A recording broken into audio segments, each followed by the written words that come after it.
the fewer calls you do, the more money you make on each one. The seduction of potential of the next opportunity is the thing that kills this opportunity. The difference between people who win and lose is the time. It's scary because people don't believe that there's a way to increase referrals.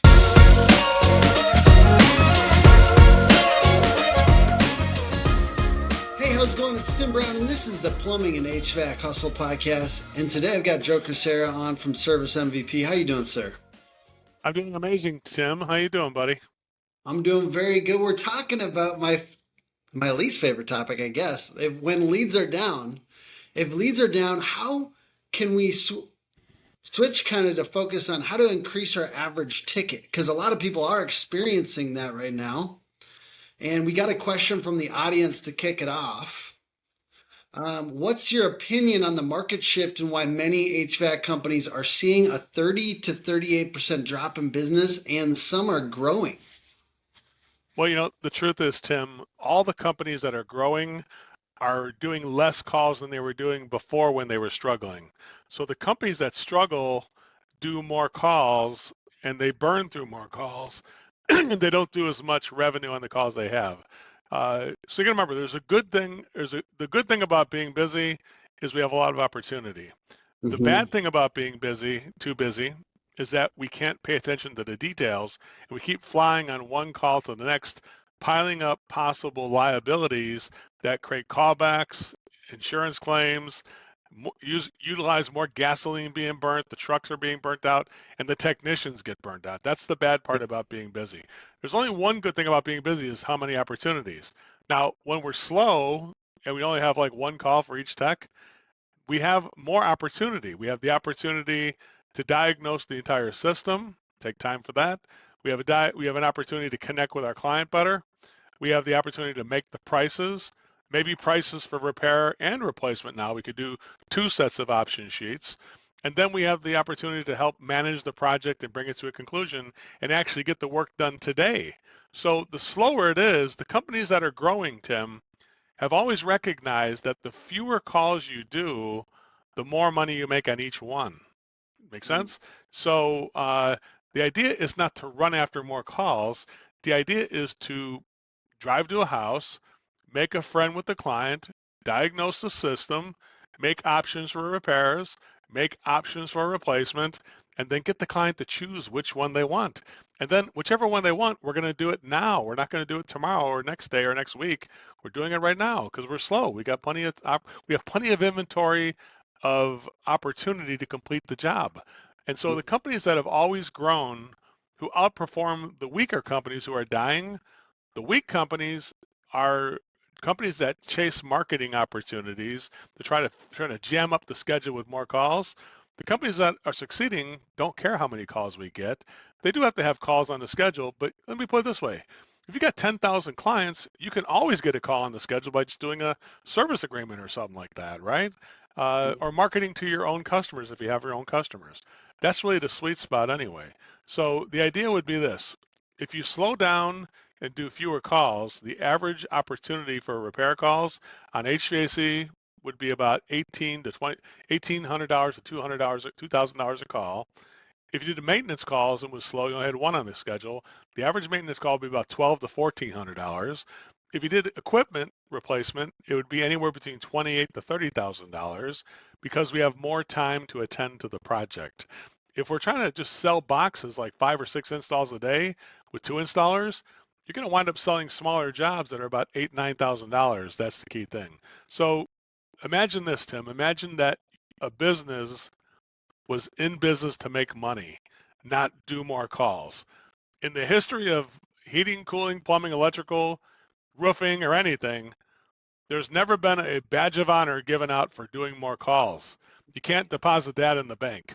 What you can deposit in the bank is dollars that come from expanding the current opportunity to be as big as it can to serve the current client we're at, rather than trying to chase other clients while we're on this call. That's the biggest. The seduction of potential of the next opportunity is the thing that kills this opportunity. That's really good. So I was kind of curious with you. around the what is a key lever that you focus on when getting started with a new coaching client? Like, I know that as a coach, as a consultant, or any kind of business services, there's this we have this pressure to very quickly come up with something that can increase revenue. So, what is something that as a key lever that you focus on early to try to help people increase revenue quick? Well, all due respect to internet marketing people. A lot of times you hire an internet marketing company, and they say, "Well, hang on, give it 4 months or give it 6 months. We have to get our SEO in order, and all that kind of stuff, right?" So in my business, I don't have that luxury. If you hire me, the sales better improve like the next day. It doesn't take 4 months to make that happen, right? So that lever you're talking about, it has to be there. If it's not, nobody would ever hire Joe Crisara. And if you look at all the reviews on Service MVP, every single one is 5 stars. If you look at the book, it's 5 stars. Why? Because we are undefeated in creating high value. Now, I'll give you the lever. Here it is. The lever is this: the difference between people who win and lose is the time. It's not the investment in money in my company. Like you could say, oh my God, Service MVP, it costs a lot of money to hire Joe Crisara. It costs a lot of money to go to the coaching. It costs a lot of money to go to the live events. Well, let me just put it this way. It doesn't cost a lot of money to get a free video that we give you on the internet, or $19 Audible you can get on our book, What Should We Do, right? It doesn't cost a lot of money for that. But here's the key thing: the leverage of time it takes to do the training. That's what we need. We need somebody who says we're gonna block out an hour. We're gonna go through how do you make a friend? How do you make the options? How do you make the options personalized and customized like they're for a friend? And then how do you bring it to a conclusion? How do you get a yes, no, another appointment? If you learn that in just 1 hour, the average company will immediately increase the sales and revenue by 78%. If you blocked out 1 hour a day for 30 days, you would increase your sales by 273%. So almost 3 times the amount of sales just by blocking out 1 hour a day to make sure that you're doing the training consistently. And more importantly, graduating people. Because if you don't graduate and test people on it, they're not going to use the material. That's really it. But the time, it's blocking out that time. Most people are just too busy to block out that. They say they're too busy. But what are you doing? You're probably out there doing free calls or callbacks or delivering filters. Who knows what they're doing? But people always try to find something that they're busy at doing. And I always say something like, I'm really busy. But I always say, well, are you making money? If the answer is probably no, people who are too busy probably are not making money. They're out there chasing dollars. The people who are rich, like Dave Geiger from Horizon Services, the guy Leland who owns Service Champions, Ishmael, they're out there driving in their car. They're relaxing. They're taking it easy. They're not working as hard. Why? Because they have their people who are trained to operate for them. They don't. Tommy Mello can't go out and do podcasts and social media events and all. He was at Las Vegas Stadium doing the Tommy Mello T-shirts on the back of the Kings at the what's that, the Las Vegas hockey team. He was out there. He wouldn't have time for all that if he didn't have his people trained. His company is not a garage door company. It's a training organization, and they take time every single morning to do a huddle. They take time every single day to do training. You don't start your day without getting trained at that company. So to kind of just get back a little bit to this leads are down, how to increase average ticket conversation. Would you agree leads are down? Not for everybody. What I've noticed over the years of doing this, well, listen, I've been doing this for a long time, right? So I noticed that here's what I can tell you a couple of truths. When I had my company, when I sold my company, leads were down when I sold my company. When I sold the company I sold it to, I went to go visit their place the day we sold it, and we had like 17 calls on the board. They had 75 calls on the board, right? So Mm-hmm. I disagree that the opportunities are down. I Mm-hmm. I agree though that some people are losing opportunities to the market of people who perform on a better basis. So you're either winning or you're losing. There's no such thing as the whole thing being down. Yeah. You talk Because I'll tell you this right now, with Tim. In every market, yeah. like you guys are in Minnesota, Yeah. there are probably 5 or 6 companies that have over 200 calls on their scheduling board right now today. Even on Yeah. a spring day where it's like 60 degrees or whatever it is up there, there's probably 4 or 5 companies that have 200 calls a day. And there's a lot of other companies, probably 100 companies, that got 2 calls on a board today. Does that make sense? So I Yeah. disagree that the calls are down in general. I think that's a myth that people It- share just to make themselves feel better. That's why I really I think that feel is. like I just sense from animal spirits. I don't have like Joe, I'll just be as transparent as I possibly can. I have 6 HVAC clients right now. 6. Hmm. I'm not like swimming in HVAC clients. I have 70 roofers. I'm growing Yeah, this yeah. market. So I don't have a ton of data, but I just like as I look out on the internet and talk to various home service businesses, I do a lot of content with people right now. So I'm getting the sense from people though that the average company has like some trepidation here. So we got some fear. We've got that market fear that like investors call it animal spirits. The animal Hmm. spirits Hmm. are a little spooked Yeah, I get it. in investing in your business, but also just like lead flow and stuff like that.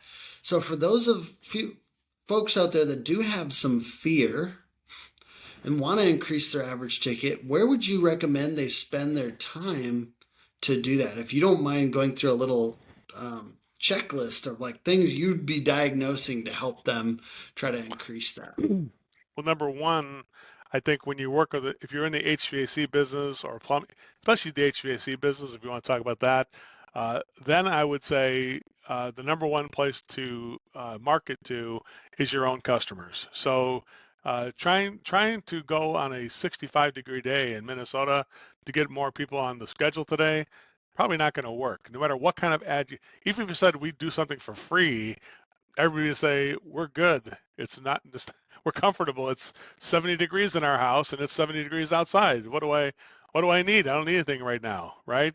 But the day it turns 98 degrees in Minnesota or 85 degrees in Minnesota and it's humid from those lakes and everything like that, then all of a sudden people they're wanting it. So to market when there's no demand, the only way to do that is to market to your own clients. To me, that's the only way you're going to get people on the Yeah. schedule from that thing there, right? So I think that now. Go ahead. Yeah, a lot of the people, the higher end HVAC companies seem to be, yeah, they're using things like chirp or automation or things to kind of like rehash and get in front of people. Those things seem to be working for them. It's really just the look at our current customer list and, you know, try to reach out to them essentially is the Hmm. principle. Yeah, So yeah. it seems like it's very in line with what I'm seeing people that are doing better seem to be doing. So I like that. Yeah, well, you have to have multiple. There's really 3 different things. One, do what you're talking about that you're trying to do, which is increase the top line by getting new clients to flood into the company. That's needed. Marketing to your own customers is needed, and also making a presence in the community to represent the brand. So you have, like, say, I had a top 100 referral partnership, which I meant Mhm. that I tried to find 100 businesses that we used, the pizza place, our lawyer, my chiropractor, and said, hey, let me hand out some coupons for you. Here's some coupons that we have. Can we work together as a referral partner? And we did. So I would say you need to make outreach. The third part of it is just good old fashioned referrals that you need to get from people that believe in you and you believe in them. And that's an element that I think most people miss. They like, you have a church? Why are you not in the bulletin? Why are you not in their bulletin? You live in a neighborhood, a homeowners association? Why are you not in the newsletter? Make sense? Those are things Mhm. that are relationship businesses that called the top 100, I call it. If you Mhm. don't have that, then you're standing on you're not on that's a concrete foundation that the community supports you. Does that make sense, Tim? That even when you have a bad day with your marketing or a bad day getting hold of your own customers, the community, the pizza place refers 5 or 6 people to you because they believe in you in a way. Does that make sense? I don't think people put enough time into that element of it. They try to throw money at marketing companies or throw money at try to throw a chirp uh, ads at their current clients, which is good. But when that dries up, you better have a foundation where people believe in you and they just call you directly and say, "Hey, Joe, can you come over and look at this project we got? We need to put a new system in." And next thing you know, you're putting in an $80,000 system. That just is needed. Make sense? Hey there, are you a home service business owner that's tired of your answering service just kicking the can down the road? Well, we can help. Pink Collars will assign a dedicated, supported, and trained individual to answer your phones, emails, texts, and even more. Give us a call at 888-325-7465, or better yet, check us out online, www.pinkcollars.com. Yes, sir. I have current customers coming to me sometimes, and they're always like, we're doing our thing. They're happy with us. It's been a year or two. We're working with them. They're continuing. They're excited to continue working with us. But I get people coming to me and be like, well, what else? You know what I mean? Like, there's always that what else with marketing, and you do need to. I always think layer, don't replace with new marketing tactics, because that's the shiny object syndrome that we all get into sometimes with our own marketing. And the one that I keep on pushing on now. Last year I had different ones like, you should do this, you should do that. But it's just referrals, man. Anything, and it's scary because people don't believe that there's a way to increase referrals. Well, there was a study. There was a study that was done by Google. Listen to this, Tim. I don't know if you know this or not, but if you ask a client, well, let's think about this. If you came here to Los Angeles and you were looking for a restaurant, it would be a daunting task because there's thousands of restaurants.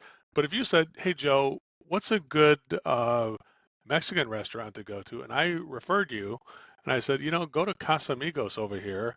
It's right here in Culver City. It's one of the best places. And you say, "Let me look it up." And what would you do? You'd Google it, right? And then, later on when you make a reservation, how did you hear about us? Google. It comes right there. So you're saying it's Google, but what was the real way that, so Google did a study. 84% of people that Google things did so because they were referred by the person to do that. Hey, just Google Casamigos and you go to this restaurant. It's really great, Tim. Hey, meet on, everybody comes to this. I hate to even say this out loud because I don't want people to crowd the restaurant, but meet, MEAT, on Ocean in Santa Monica, the best charcuterie. So, which is, everybody loves charcuterie.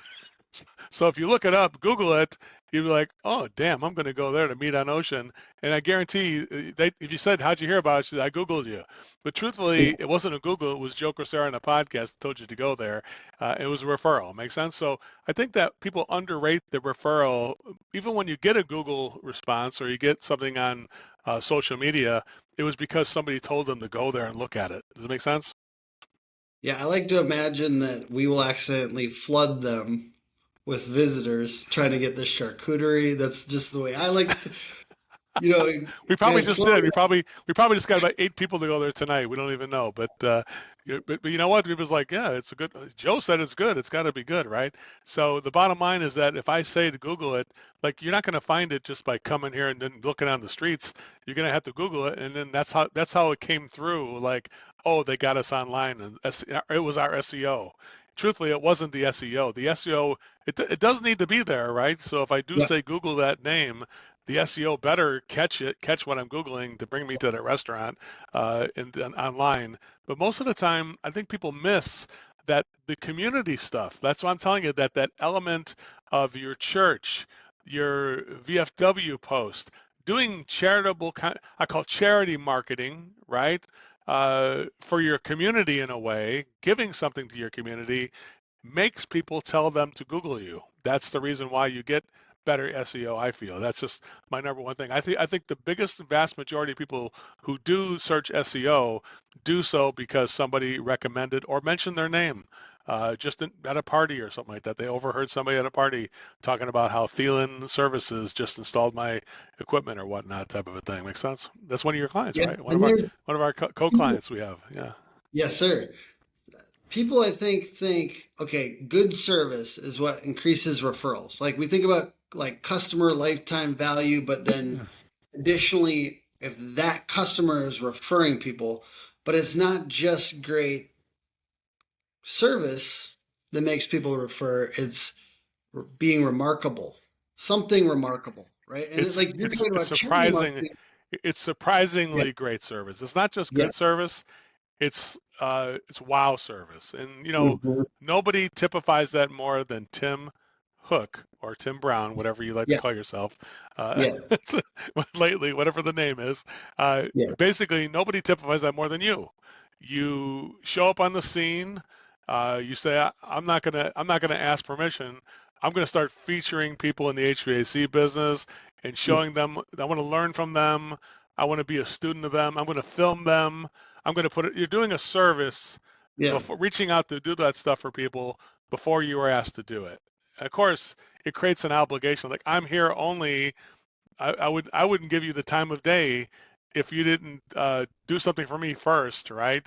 You film me. You blew sunshine up my rear end about how great I am, and you put my book information out there. I mean, you've done so much for me, Tim. I owe you something.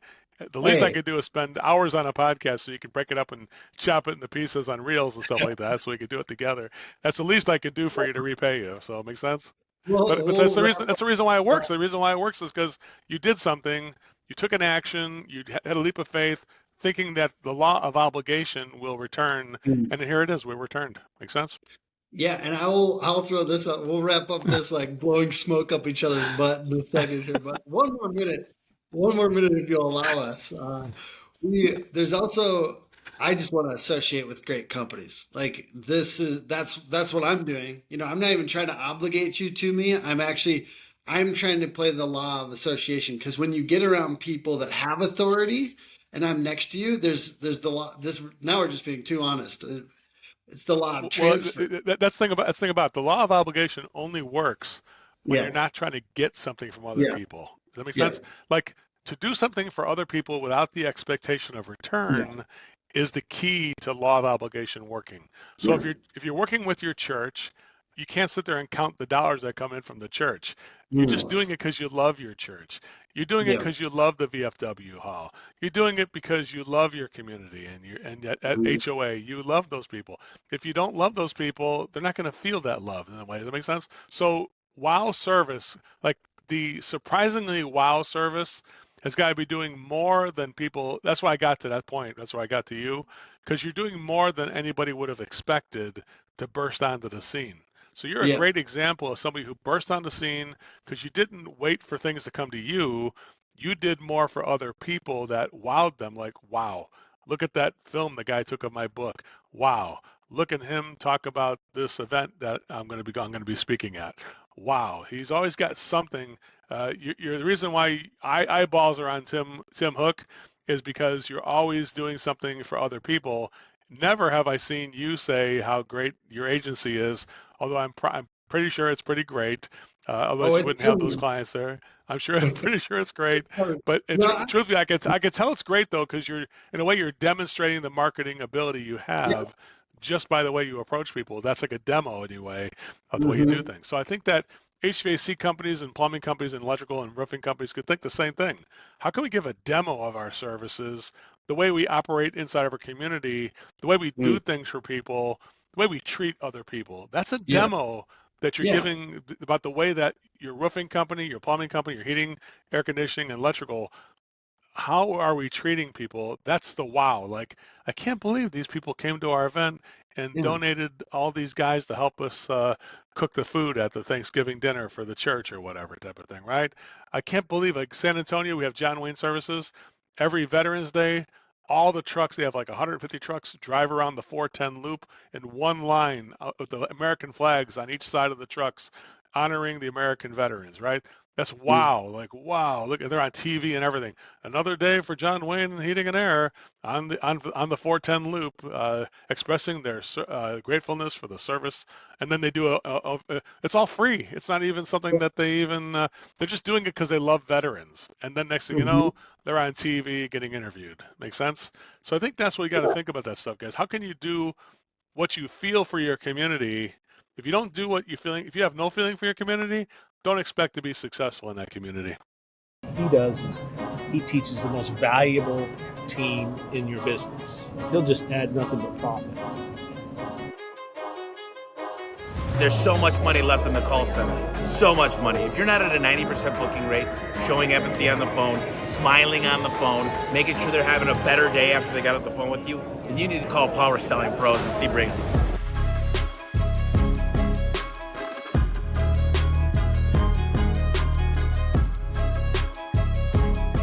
Yeah, and this weirdly will increase your average ticket, right? Because there's an element of belief, trust, and almost a little bit of like a movement. If your company is like representing customer service and kind of a movement in the community, you're more likely to get higher tickets because one, people will just expect, because the brand is respected, they'll expect a higher price. And then as time goes on, they'll want to refer you because there's a story there.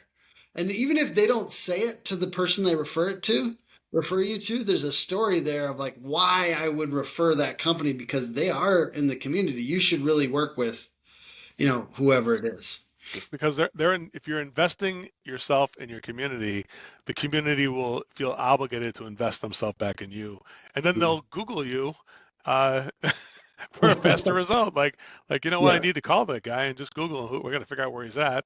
How do I get a hold of these guys? And you just remember the name, or that's why the branding is so important. So you can remember the image of the name, so as to who we're going to Google. That's really an important factor. I told you what it was coming. I was going to pitch a little bit, but that's why we break out branded terms.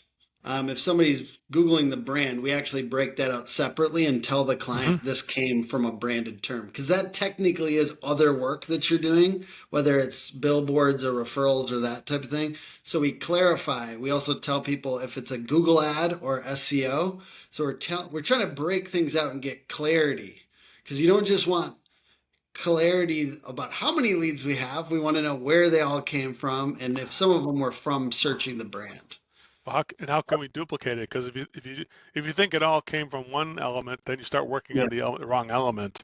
So that's true. So I would say, if something happens good on accident, Tim, you can make it happen good on purpose. But you got to get down to how it happened to make sure that you can do. That's really what our whole program is built on. It's built on the decades of learning what doesn't work and what does work. And then I'm confident that what we have works because I've already failed with other things that don't work. So I can immediately tell you when things don't work just by listening to the way people say it to me, and I can tell when things are going to work. Make sense? And for you, Tim, I can always tell from the day I met you, it was going to work. What you're doing is going to. I told you. I said this is going to work, Tim. You're going to be a market influencer eventually. You keep doing what you're doing. I told you that. Thank you. Is there any other little tips that you'd suggest for people to increase their average ticket besides implementing systematic training systems and really focusing on that? Well, I think diagnosing the whole system, not just the one problem. I think a lot of people understand this. The people who are winning and selling bigger average invoices, when I tell you about those average invoices being $2,000 to $2,400, it's because people are finding bigger problems. So if you're going to a call for a furnace that's got a bad igniter, well, then you're sitting right next to the sensor, the gas valve, and the burners. Why are we not offering that? And if you got that, what about the ductwork? You're saying the ductwork sealed up 100%? If it's not, ductwork's not sealed, why are we not sealing the ductwork? Why are we not replacing the ductwork? And how about a filter? You're sitting right next to that. So listen, if you just think about all the things, took an inventory of everything that was needed on the job, the way your company would install it, and say, this is not installed the way we would install. You can tell the difference right away. Then you say, what would it take to get this system up to par the way we would install a system? And then you just make options that would get the current system to enhance it to the point where it would be there. So for instance, if I was a roofing company, I'd say, well, is this how we would install a roof? Hell no. We would have done better underlayment. We would have had better ventilation. We would have had better drainage on this thing. So you would have said, we would have found a place for the drainage to go in the drainage field. Like all the things that you would do and say, hey, why are we not upgrading this customer to where they need to go? So in a way, there's a way that things are done in a kick-ass way that surprises people. Like to be a roofing contractor and you're saying, yeah, we're also going to dig a drainage field so you don't have a big puddle in your backyard that makes your foundation leak.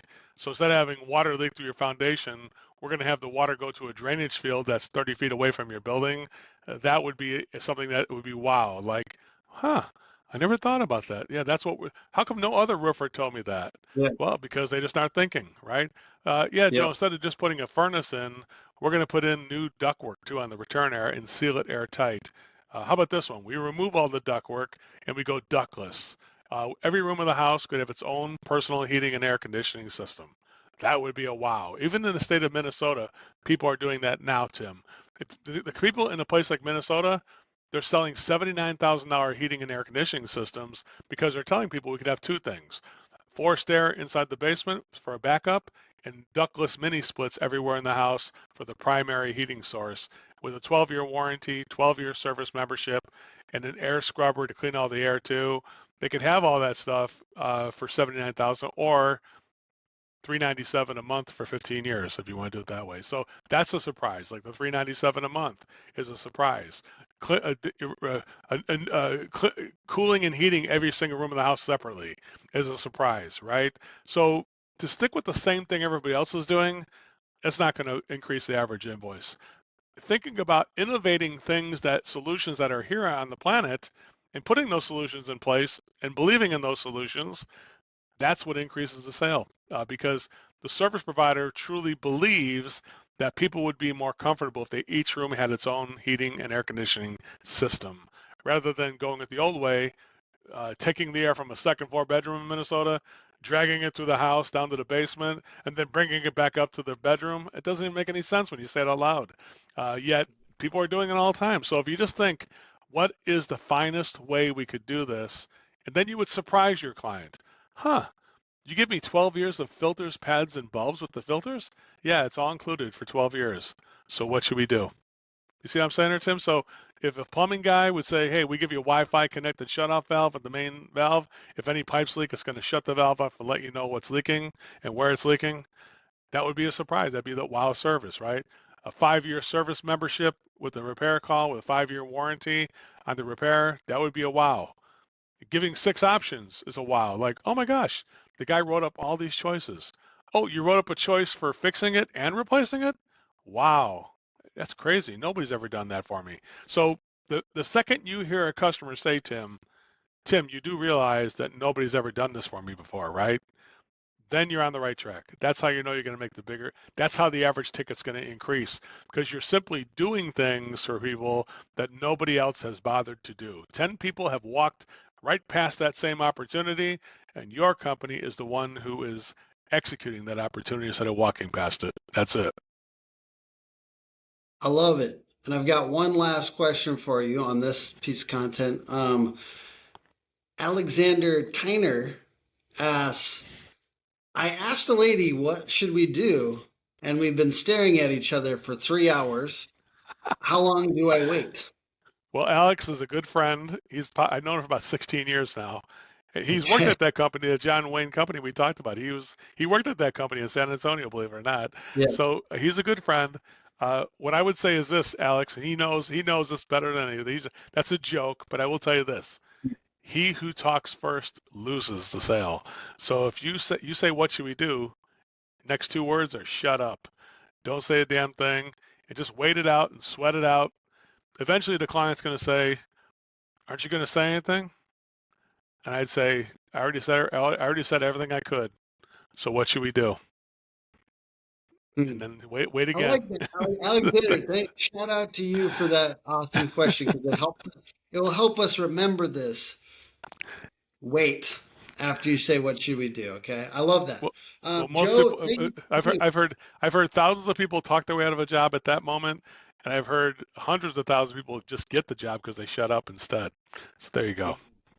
I love it. Thank you for joining, Joe. Where can people check you out online? Just go to servicemvp.com if you'd like to, or just go to Amazon. You can get the book "What Should We Do" by Joe Crisara, either Audible. You can have a soft cover, hardcover, or Kindle. We have sold now over 5,000 books, Tim, and we're looking to sell 500,000 if we can. So you definitely need to spread the word. By the way, every single day we are having results come in. Go look at the testimonials. You'll see people up there talk about how much more they already sold just because they read the first 5 chapters of the book. So this book is the fastest way to get to increase your sales for a very small amount. So please take advantage of that. And I'm proud here to help you guys. Have a great one. Awesome. Thank you. And the real way to increase your average ticket is to hire service MVP. So don't get it twisted. This podcast is put on by hookagency.com, Hook Agency, all over social. Thank you guys for joining us.